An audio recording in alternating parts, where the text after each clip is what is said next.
একটা কথা কি জানো তো, জীবনে অনেক কিছুই করবে, কিন্তু কাউকে তোমার সময় দেওয়ার জন্য কখনো জোর করবে না।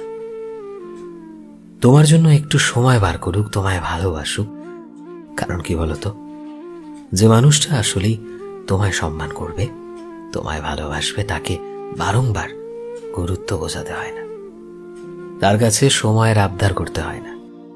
সে নিজে থেকেই তোমার জন্য সময় বার করবে, তোমার সাথে কথা বলার জন্য।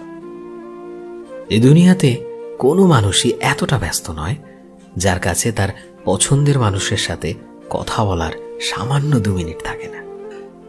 যদি তুমি সত্যি সত্যি কারোর জীবনে দামি হয়ে থাকো, তবে সে তোমায় নিজে থেকেই গুরুত্ব দেবে। নিজের আত্মসম্মানের গুরুত্বটা বোঝো, আর যেতে দাও সেই মানুষগুলোকে নিজেদের জীবন থেকে। কারণ জীবন সুন্দর হয় তখনই যখন